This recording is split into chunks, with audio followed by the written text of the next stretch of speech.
now and start sharing my screen. Okay. All right, so let me know if you can't see my screen. That's better. Okay, so hello, I am Alice from Kinesiologusts, and tonight I will be talking about kinesiology and sleep. So for those of you who have been attending my other talks this week, it's going to follow fairly much the same sort of format. And as I said before, I am recording this so that I can put it up on my YouTube channel later on for those of us who would like to see it again, need to leave or who weren't able to get here. So, okay, we all know that having good quality sleep is good for our health. Having enough sleep is good for our health. And so obviously creating a good sleep environment, getting the number of hours that your body needs and getting into a decent routine for sleep will obviously help with your emotional balance and also with your productivity. So I know if I don't get enough sleep, I can be quite angry. So all right, so what we're going to talk about tonight is in traditional Chinese medicine, what disturbs our sleep, what are the root causes, signs we look for, why poor sleep is a problem, and some practical tools and tips that will help that you can use tonight, and they will not cost you a cent, which is an added bonus. All the advice that I give is generic in nature and is not specific to your specific circumstances, and also does not replace your GP's advice or any other medical practitioner that you see. Okay, so a little bit about me for those of you who don't know me. As I said, I am Alice. I am a wife. I've been married nearly 20 years this year. I'm a mother of 2 kids, a boy who's 15 and a girl who is 12. I am a kinesiologist, an integrative complementary medicine therapist, mind-body medicine therapist, which is just lots of words basically to say that what I do is interpret what your body's trying to tell you, and I help remove stress, in this particular case in relation to sleep. So I'm also a mentor and coach for natural therapists, particularly kinesiologists, but natural therapists. I am a speaker, an author, a workshop facilitator, and I also do corporate wellness. And I still forgot to add that in, but I do retreats as well. Unfortunately, we have had to cancel our retreat this year, but we will have it up and running early next year, which is pretty cool. So okay, what causes sleep disturbance in Chinese medicine? I've had a little picture disappear. Okay, moving on.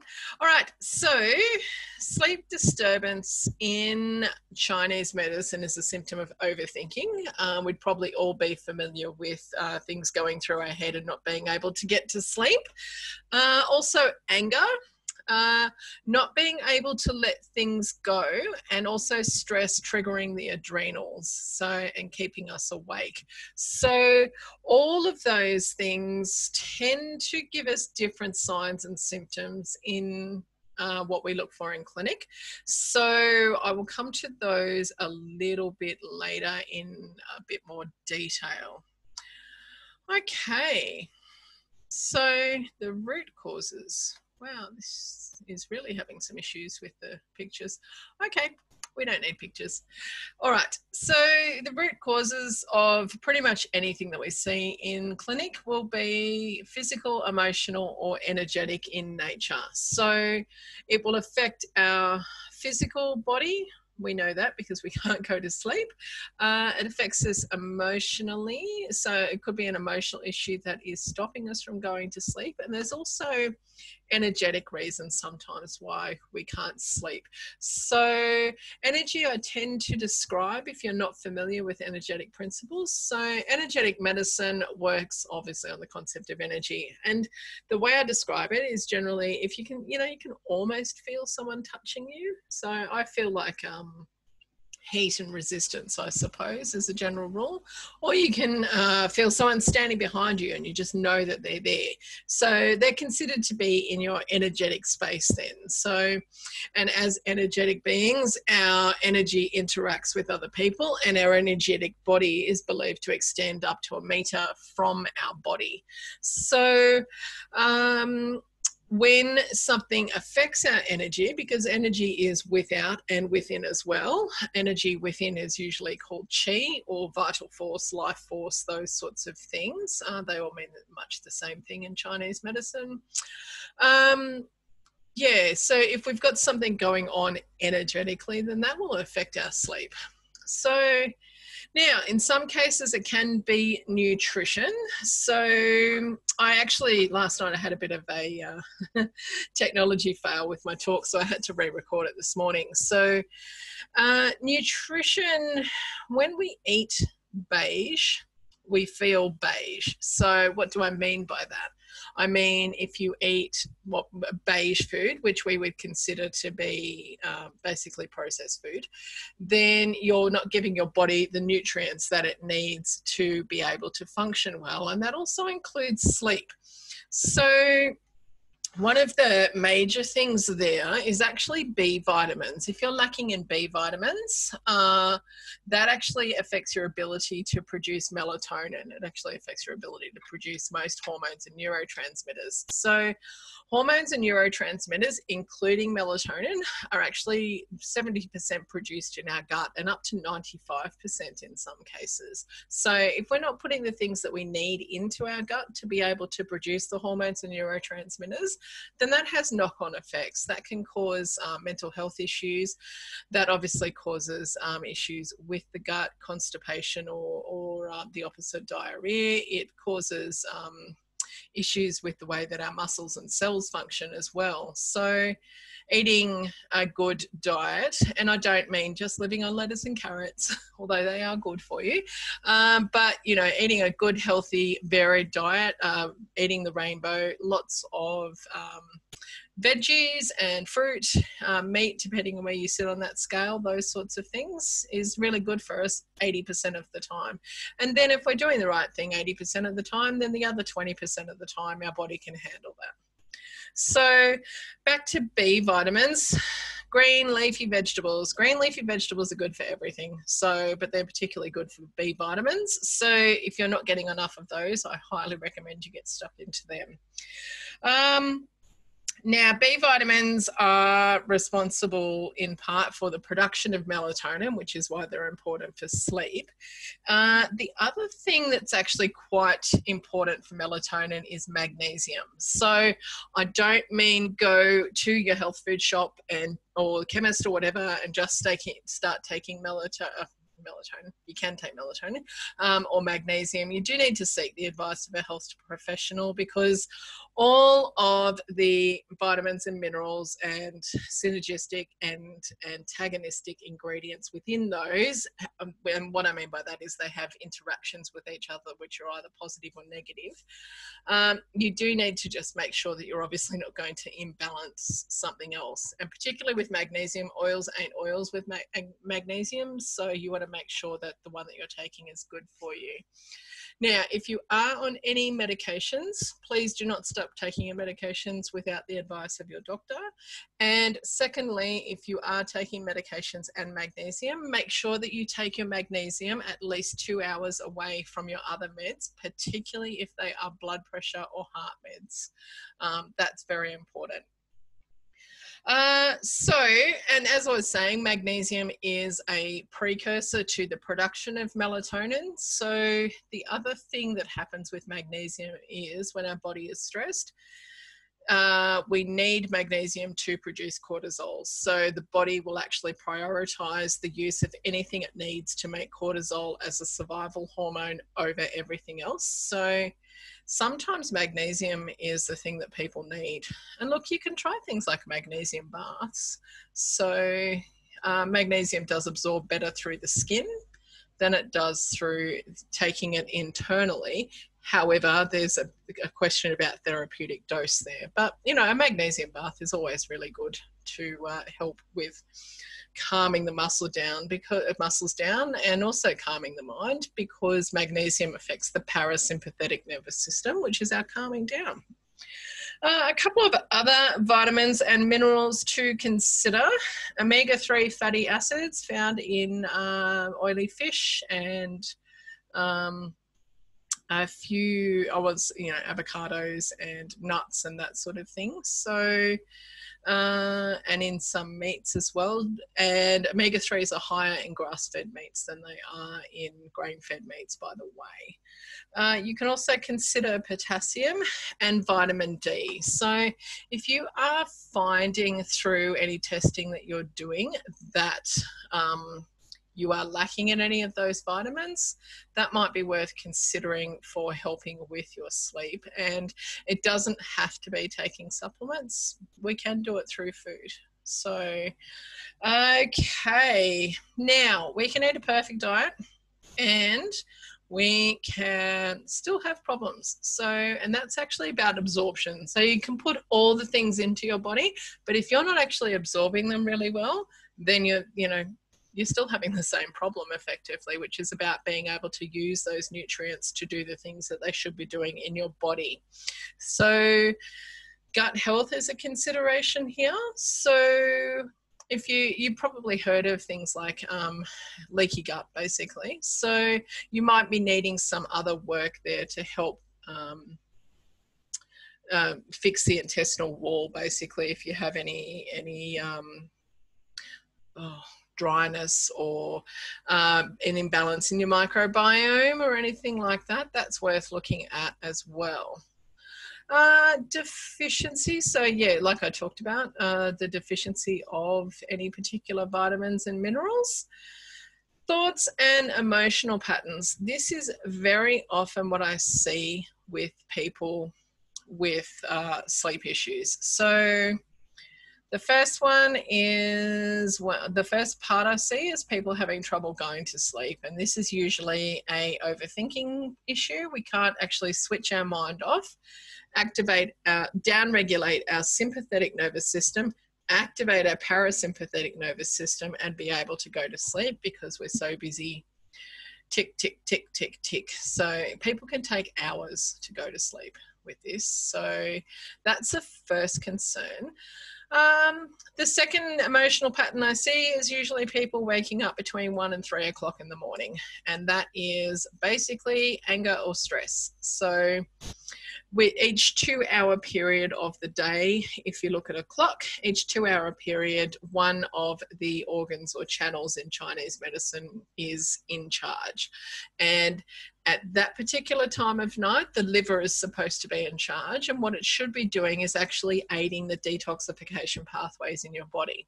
When we can't do that, you will wake up between 1 and 3 o'clock. So the second thing I see is people waking between 3 and 5.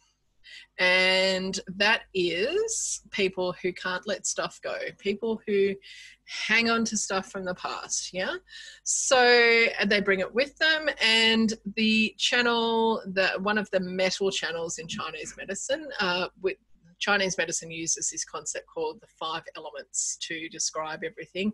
That's a whole talk on its own, so I'll just leave that topic alone. But needless to say, so the the metal element is about being able to let things go, and the metal channels are in charge at that time of night, specifically the lungs. So when we can't breathe deeply and let things go, that's when we start to wake between 3 and 5 in the morning. people that wake specifically at 3 o'clock are usually angry and can't let it go. So if you're having any issues emotionally with those types of patterns, that's worth considering how we can get that shifted for you so that you can sleep better. Now, the next thing I see is people who wake lots during the night, very light sleepers. The slightest noise wakes them up. They might wake up to go to the toilet and then they can't go back to sleep. And yeah, very restless type sleepers. And that can be two things. That can be what we would consider to be a water issue, which is people that are very driven, restless, adrenal, like I was talking about adrenal patterns before, wired. So, and the body just can't relax enough into a deep sleep state to actually get regenerative sleep. Now, the other thing that can be is what I've got here called horn disturbance. So that is one of, no, it is not. It is Shen disturbance. My apologies. Okay, so the Shen is one of the organ spirits in Chinese medicine, and it's believed to wander the body throughout the day to keep us awake. And we would see that as our sympathetic nervous system, which is our active nervous system. And it's supposed to reside in the liver at night time. And when it can't do that, it is what we would call a Shen disturbance. So that is basically that this Shen spirit is continuing to wander around the body. So very similar in the way that you would see it. So as the person, the watery person that has trouble going to sleep, but they are actually different root causes in Chinese medicine. The Shen disturbance people will usually probably be more angry. And sometimes it is stagnation. That's the last thing that we see. That's more people that are more depressed prone to this, but people that have trouble getting out of bed in the morning. So even if you've had 8, 9, 10 hours sleep, you're dragging yourself out of bed in the morning. So, and that's actually a stagnation or stuckness of the liver qi or energy. And the last thing that it can be is a chakra imbalance. So like I was talking about before with the energetic body, we've got chakras or energy centers all over us actually, but the main ones that I work with are through the middle of the body.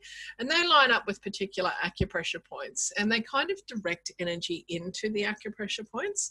And if there's an imbalance in those, that can actually disturb everything from head to foot. So we do look at everything physically, emotionally and energetically to see what's going on, what your signs and symptoms are, and you know what's the root cause within that. Okay, I'll just watch the time because I can talk a lot. Okay, why poor sleep is a problem. Well, this is a problem because that doesn't show my picture that I need to show you. One second. Let me just find that.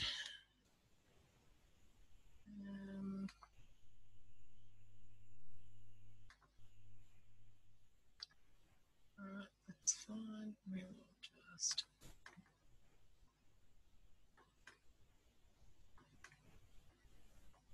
Okay, what I'm going to do is show you a slide from tomorrow night, but that's okay.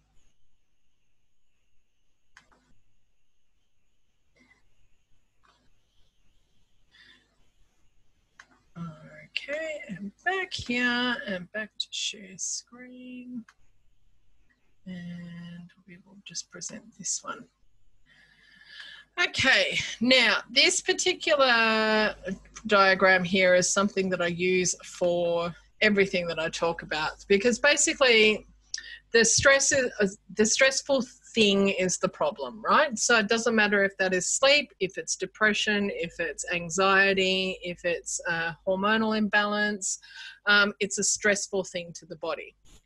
And what that does is actually affect the nervous system. So within this diagram I've got here, the stress affects something within the body. So let's go with the thoughts, the people that can't stop thinking and can't get to sleep. So what that does is obviously that becomes stressful for you because you can't get to sleep, and that affects your nervous system. So that's your brain and your spinal column. And when you think about that, that is what affects everything. That's what controls our entire body. So when we start to get stress within the nervous system, then we start to see that coming up everywhere else. So for example, you know, overthinking and can't get into sleep. Well, eventually, obviously, you will get emotional because you're so tired, not to mention the fact of the stressful thoughts within themselves. So then you might start with a bit of a belief then about, you know, well, it's going to take me 3 to 4 hours to get to sleep. So, that's just how it works for me. So that becomes a belief, which also affects the nervous system. You will get tight muscles because you're stressed. Eventually it will affect your endocrine system, which is your hormones and neurotransmitters. It will affect your immune system because chronic stress actually does impact the immune system.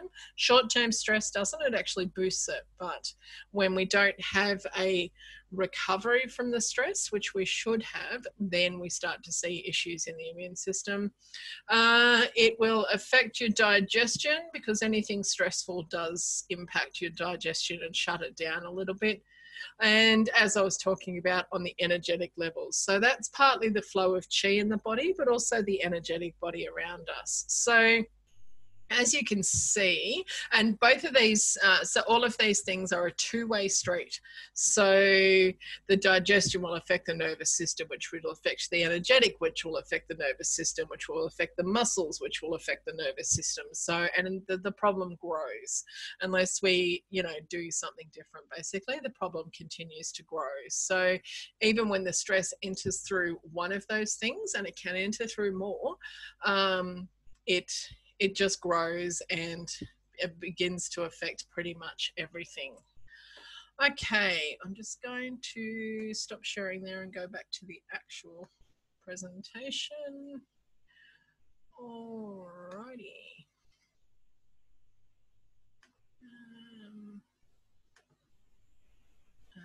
Did it again. All right. Try again. Oh, we want that one. All right. Okay, so that was the diagram that actually isn't there, but that's okay. I need to move everybody over here so that I can do that. All right. Okay, so that is how it's a problem for us. And like I said, any stressful event we have it's the same sort of problem. It does affect everything on every level at some point. So, okay, so what do I see in clinic with people? So like I was talking about before, and I'll just keep an eye on the time to make sure that I don't talk too much. No, we're good. Okay, so we see a lot of the mental aspects. So the thinking too much, which usually, as I was saying, tends to have issues with people going to sleep. The angry thoughts or stressful situations, which will tend to have people awake somewhere between 1 and 3 a.m. Not being able to let things go, which will be people that are awake between 3 and 5 a.m. And the restless, busy mind. So, or the rest, in terms of the mental, the restless, busy mind, which are the very light sleepers. So you can have more of these, and obviously the more of them you have, the more of them you'll be awake for. So you can have people that have the restless, busy mind, that think too much, that are angry and can't let things go, and they won't sleep. So, and that is not ideal, because any of us who've had kids will know why certain places use sleep deprivation as torture, because it is. So what do we see in the body? The person who wakes a lot, the person who is a very light sleeper, taking hours to get to sleep, the physical aspects of that. So restless legs, tossing and turning, not being able to get comfortable. The other thing too, which I didn't put on here, the person who is hot at night time. So I know that this is a particular issue for people when they go through menopause, but it can occur at times other than that, and it also can occur as much for men as it does for women. And what it suggests in Chinese medicine is an imbalance between yin and yang. So yin is the feminine, internal, still nourishing energy that we all have that should be more active at nighttime, and the yang energy is the more masculine, external, active movement, daylight type energy. So at nighttime, our body temperature is supposed to drop a little bit, and when it doesn't do that and you get hot at nighttime, then we would call that a yin deficiency. So that's another thing that we can look for, and it would be something I would be definitely asking if you get hot at nighttime. And again, as I said, waking at particular times of the night, some people will literally sit bolt upright at 3 o'clock in the morning. So all right, and then from a soul or spirit perspective, the wired but tired. So they will be exhausted and they will be wired. So, and if you've had sleep disturbance or you've had little babies, then you know exactly what I'm talking about. And secondly, that sluggish feeling, because, sleep is regenerative. So things are supposed to happen at night. We're supposed to, as I said, with the liver detox overnight, our lungs are meant to regenerate, and we're actually supposed to get that parasympathetic sleep or rest, and also give our mind a rest so that we've got enough energy to go the next day. So if we're not getting enough sleep, then we're sluggish. So, and you can be both of those things. You can be sluggish and wired, like, physically exhausted, but mentally very awake. So they're typically the things I will see in clinic for people. Okay, so how does kinesiology help with this? Now, if you're not aware particularly of what kinesiology is, it's both a body therapy and an energy therapy. So that's how you would probably have seen potentially that a lot of us kinesiologists have been working online during this COVID time. So what we do is tap into the person's energy and use our own body if it's an online session, or otherwise we use your body if you're there. So we use what we would call an indicator muscle, so to ask the body whether things are stressful or not. So before we do that though, we talk to you about your issues that you're having, ask for lots of signs and symptoms. If you've been to see me, you will know how many questions I ask. And I actually find that there's real healing benefit in doing this, because for me, it's important for you to be able to connect with what your body's telling you. So you might tell me, for example, that you have a sore hip, and I will ask you about decision making. So because very often with Chinese medicine, sore hips, there's a decision that you need to make that you haven't made. That's not always the case, but with all those, different signs and symptoms that you have, I'll be telling you what that means in Chinese medicine and working out whether that's relevant, because that also helps to get to the root cause. But the healing benefit in you understanding then what your body is trying to tell you is incredible, because the next time you have a sore hip, and you probably will now that you know that, you'll be asking yourself, okay, do I need to make a decision? So okay, then once we've asked, the counselling, which we're all qualified counsellors, then we move on to communicating with your body. And that's where we start to use the indicator muscle to ask the body if particular things are stressful or not. So we will use acupressure points. So, there's lots and lots. There's 361 points all over your body, and they all mean something different. So we will ask, with obviously the knowledge that we have, is this point stressful? Is this channel stressful? What's going on? And it will be yes, it's stressful, or no, it's not. And that's how we gather more information, particularly about you. So we can talk with the counseling about what it means in Chinese medicine, and then the kinesiology part is more about how does it relate specifically to you and your body and your circumstances. We may also ask for emotions and see if there's any emotions that come up there, because the mind thinks it knows everything, but it doesn't. The body does. It has its own wisdom and its own healing ability, which we know if we cut our hand, it heals. The body doesn't need to be told how to do that. It just does it. So the kinesiology is like getting underneath the mind, underneath the beliefs and emotions and opinions and the subconscious, really into, you know, yes, this is a problem, or no, it's not.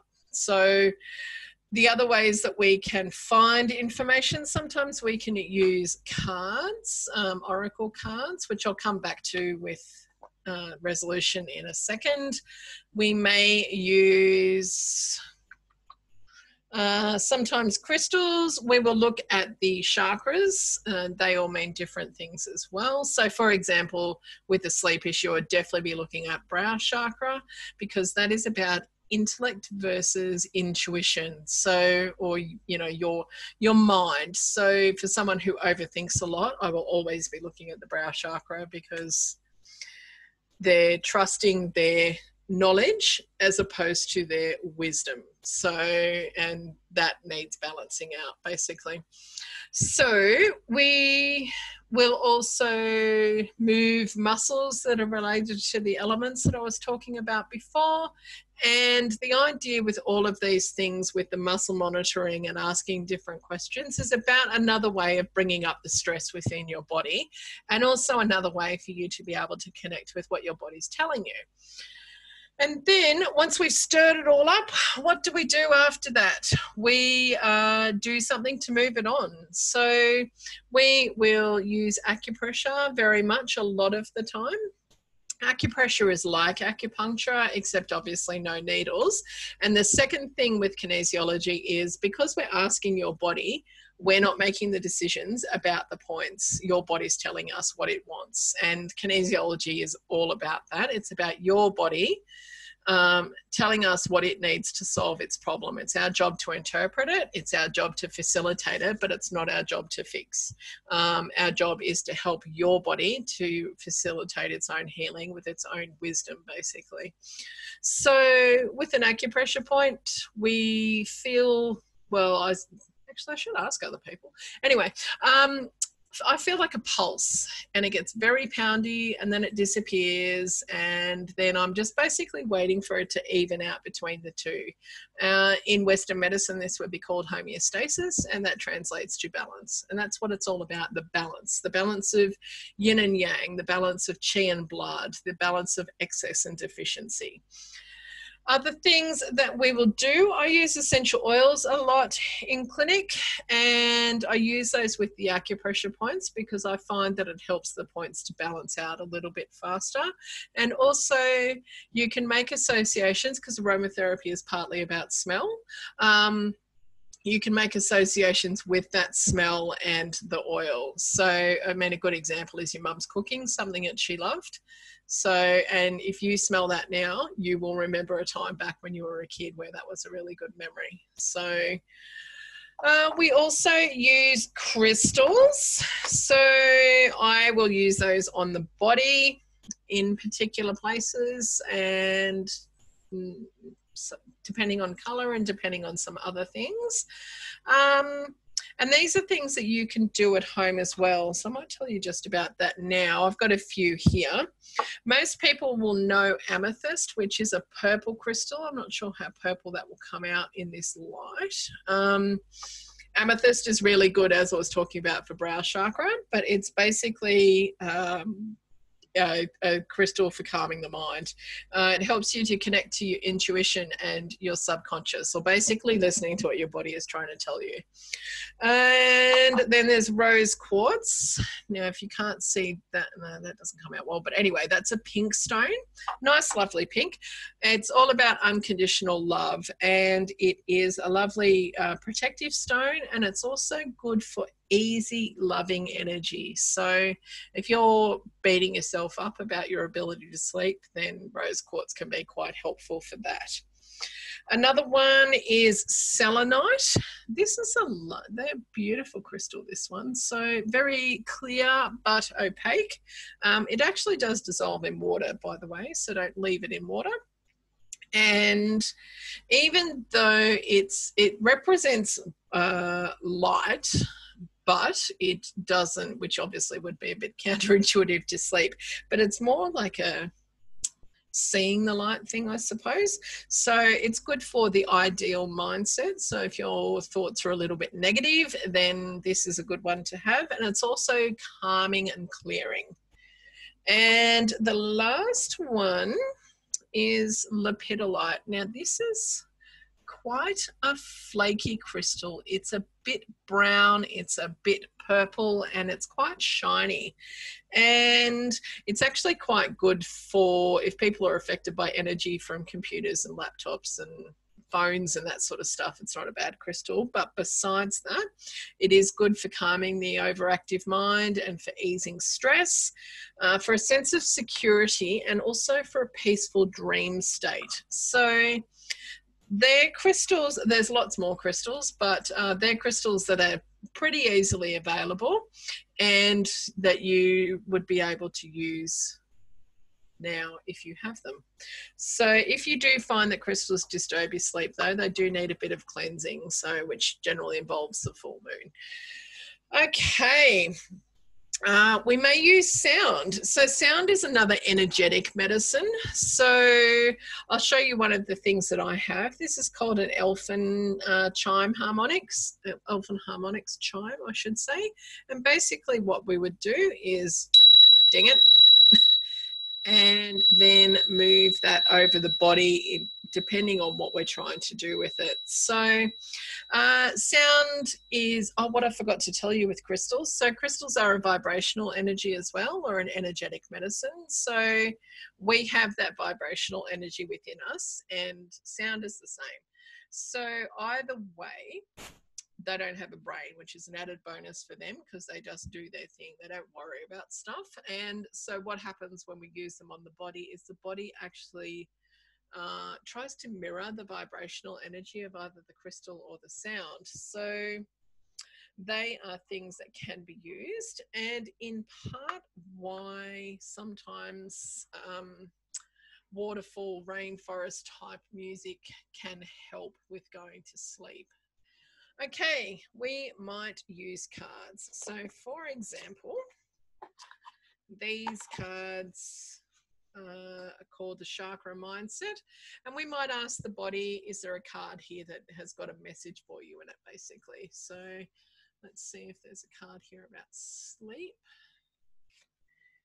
Okay, instinct. So if that card came up in clinic, I would probably talk to people about their ability to trust their instincts, because the way that I would probably see issues in that and sleeping is they would be a restless sleeper. So not trusting your instinct, not being able to calm down your nervous system. So they would probably be a fairly light sleeper. So we would talk about how your ability to trust your instincts is actually affecting your ability to sleep. I may talk about the picture on the card. I might put the card on you. Kinesiology is pretty fluid in that regard. We just go with what the body's telling us and let it lead the way, basically. Muscle movement. So we may be able to move muscles in different ways to help stimulate the flow of chi or energy where it's stuck in the body so that we can get better sleep. Nutrition and supplements we have talked about. Some kinesiologists like myself are qualified to prescribe supplements and others are not, but we all do have nutrition training so that we can refer on to other people if required. Essences. There's flower essences. Sorry, I was just looking because I've got mine up here. There are shell essences, there are gem essences, there are tree essences. There's lots and lots of them. And they're pretty good at they tend to just dissolve stuff. Everyone's probably familiar with Rescue Remedy, and that is a bark flower essence. So and that's readily available. So, and we know that that's good for stress. So, and I think they do a bit of a sleep capsule or pasta or something like that. So there's something else that we can use either in clinic or give to you for homework to help with resolving the issue. And tissue salts are tiny little doses of nutrients, basically. They're the 12 salts that are in the body, things like potassium, sodium, magnesium, silica, I can't think of any more at the moment. There are 12 of them. So we can actually use those to stimulate the body to actually draw nutrients out of food and also to balance at a cellular level. And then the last thing that we always do is home reinforcement or homework. The reason for that is because basically for a session, I typically have 90-minute sessions with people. Sometimes it's more, sometimes it's less, but generally it's 90 minutes. And then you might come back to me 3 or 4 weeks later. There's lots of 90-minute intervals between one appointment and the other. And if you go home, I should put that down instead of waving it around. If you go home and continue doing the same thing that you're doing, then you're going to continue to some degree to have the same problem that you're having. So an example of that, I guess, is food. If you keep eating food that you know gives you reflux, and I tell you that it gives you reflux and I try to help your reflux, and then you keep eating the food that gives you reflux, then you're going to continue to get reflux. I guess that would make sense. So we can shift it, and that doesn't mean that that will always be the case. It just means that we need the body to reprogram and reset itself. So, okay, so that hopefully that explains how kinesiology helps with improving your sleep. And the key point in terms of like if you're angry, if you are having trouble letting things go, if you are very wired and restless and that sort of stuff, that's the thing that we go after to try and resolve, as opposed to let's just try and get you a better night's sleep. But, you know, because if we don't resolve, say, the anger or the stress, then we're going to continue to have the problem. Okay, so people typically report feeling these sorts of things either during or after a session. They will report feeling relaxed and light and calm, the weight being lifted off them, the mind being calmer.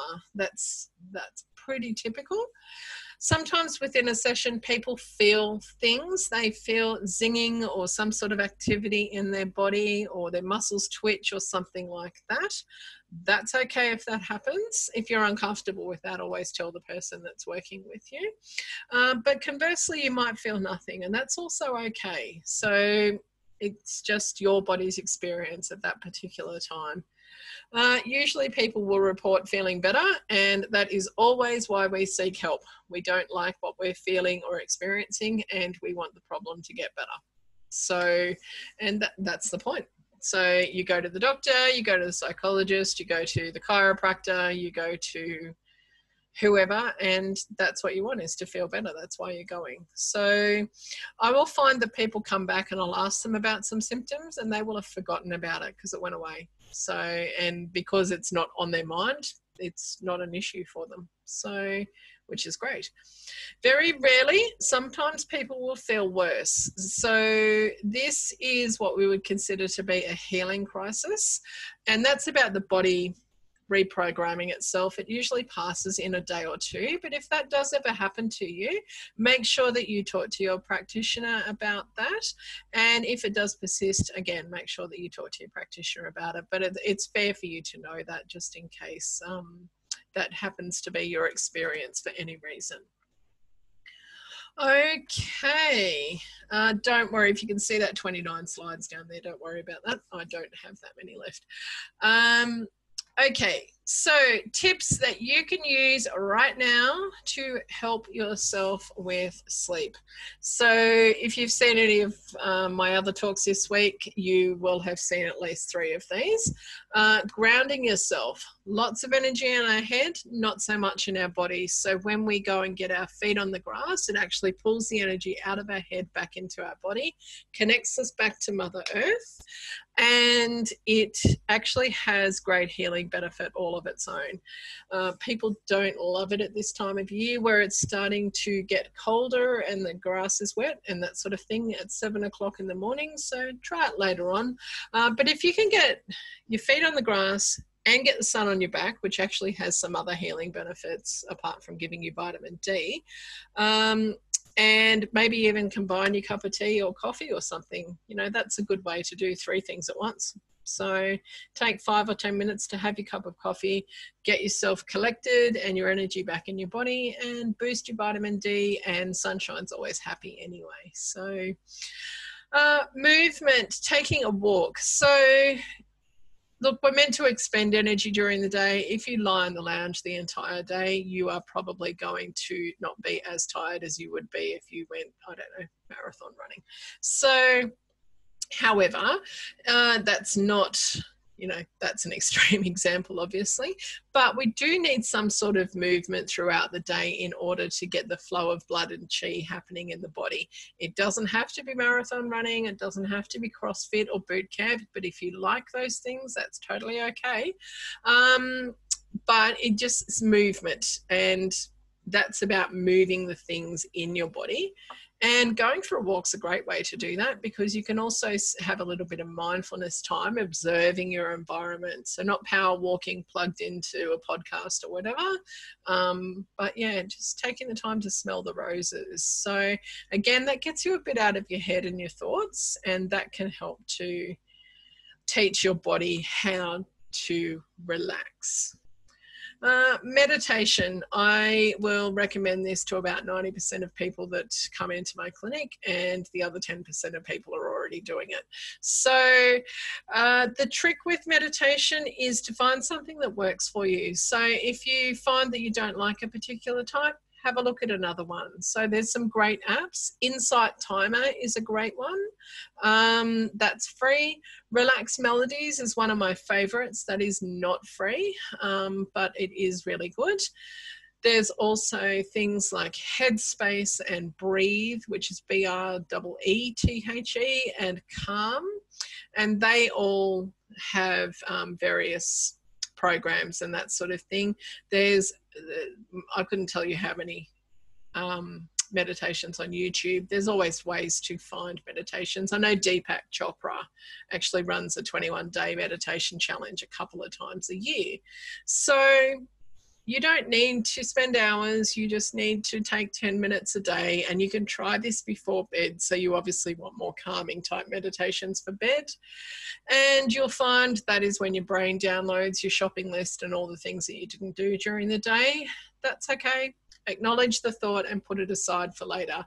The thoughts come in, the distractions come in, and it's about you being able to learn to control your mind rather than it controlling you. So when those things happen, acknowledge them. That can wait a minute. Come back to your breathing, come back to the music, or come back to the voice. And if you don't like one, find another one. So yeah, there's so many different types.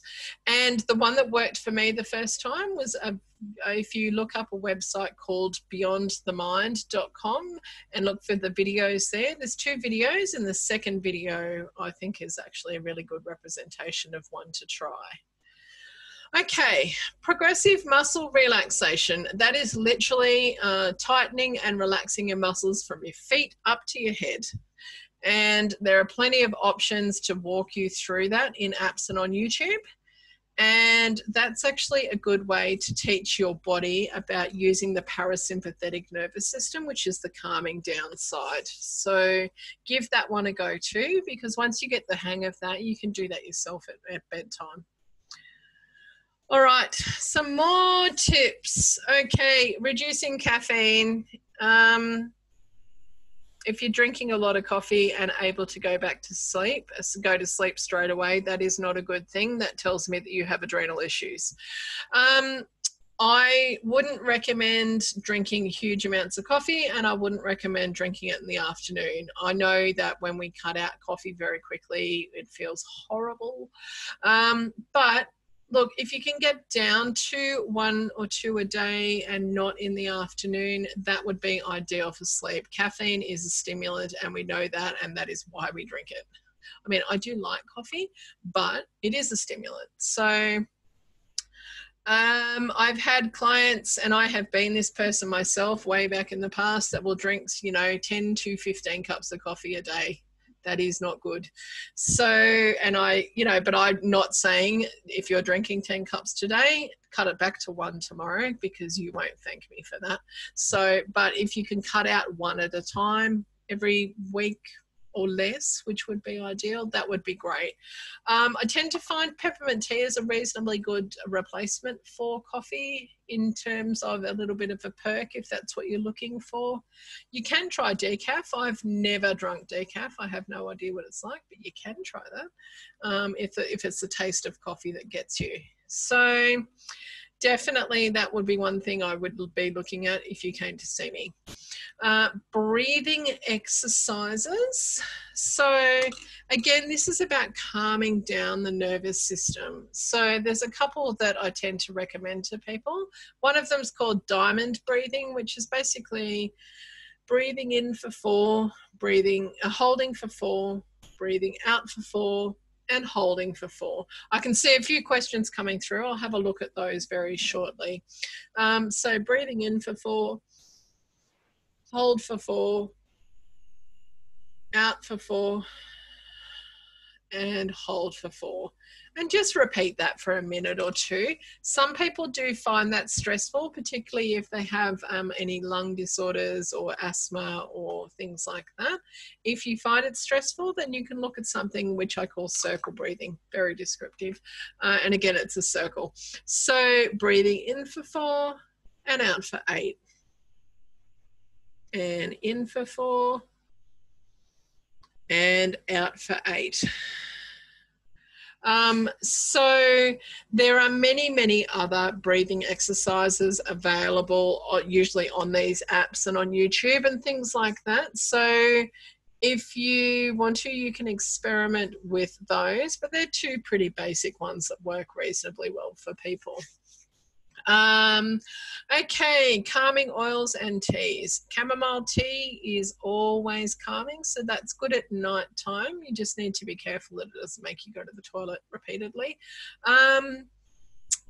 I don't love chamomile tea on its own. I tend to find a sleepy blend and that has chamomile in it. So just thought I would share that. But yeah, there are other calming teas and that sort of stuff. So if you go to a good tea supplier, they will probably have some sort of good sleepy tea blend. Lavender oil, as a general rule, is very calming, so you can diffuse that in your room to help. So be warned, with some people, it's not very common, but with some people it wires them. So if it does that for you, that's not ideal. There's some other oils. Where did my Tranquil blend go? I've got a blended oil here somewhere, and that has things like bergamot and neroli, and it actually has a bit of orange in it as well, which is funny because you think of citruses, but it actually can be quite calming as well. Now, my last, actually, I'll share another one very quickly, but my last official tip is cutting out devices. So an hour before bed, I know that devices have a blue light filter in them, and I still have not had a single person come into my clinic and go, wow, since the blue light filter's been put on my phone, iPad, whatever it is, I'm sleeping better. It's never happened for me. So cut your devices out an hour before bed. They actually do interfere with the production of melatonin. So if you can leave them out of your room, that's ideal. I know for some people, and that includes me, having a phone near me when I'm trying to sleep does interfere with my sleep. So I don't have my phone in my room. Now, some people I know use them as alarms. put it on airplane mode, it will still work as an alarm. And whatever you do, don't look at them in the middle of the night. I remember last year when I was teaching corporate wellness at this very large pharmaceuticals company, this girl said that she was having terrible trouble sleeping because she would wake up in the night to go to the toilet, she would look at her phone, and because she had an international or regional role, and then she would start working at 3 o'clock in the morning because people were emailing her. And I went, oh, do you expect them to, you know, respond to you at their 3 o'clock in the morning? And she said, oh, no. And I went, well, what makes you think that they expect it? So, and she actually had to remove the phone from her room to stop herself from doing that. So, and again, the blue light, you know, it wakes you up, obviously, and that is an issue. So definitely cut your devices out as much as you can. You can try things like dimming the lights, not watching TV immediately before you go to bed. That can be an issue. But yeah, definitely consider in terms of devices being in your room, maybe you have too many in your room too. So if you and your partner both have a phone and an iPad and you've got the TV in your room, that's a lot of electrical energy going on. Okay, now I'll just show you an acupressure point, which can help for sleep. Now, if you make a fist with your hand and then open up all your fingers except your little one, it's basically where your little finger hits your hand. The other way to find it is if you come over your little finger knuckle here, you kind of fall into the ditch in beside the finger knuckle. Sorry, I'm not doing a very good job showing that. So, and that point is actually not a bad point to give a little massage. Either hand, it doesn't matter if it's left or right. And you can do that even with a bit of lavender oil if you like. So you can give that a bit of a rub just before you go to bed. So that's an extra little tip for you. Okay, so these are all tips that you can implement straight away. Obviously, and now I think about it, the teas and the oils are not free, but you may have those at home anyway, which obviously will make them less expensive. Not that they are. Okay, so basically grounding yourself, going for a walk, meditating, muscle relaxation, reducing caffeine, cutting out your device use later at night, your breathing exercises, your calming teas and oils, and also this little point on your hand as well.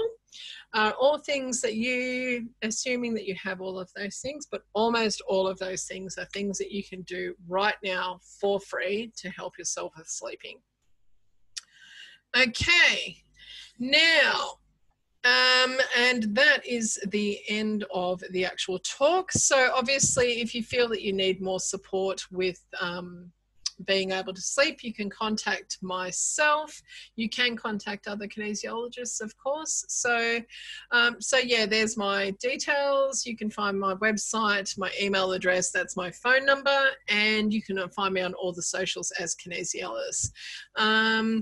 Now, I'm just going to come here and finish recording.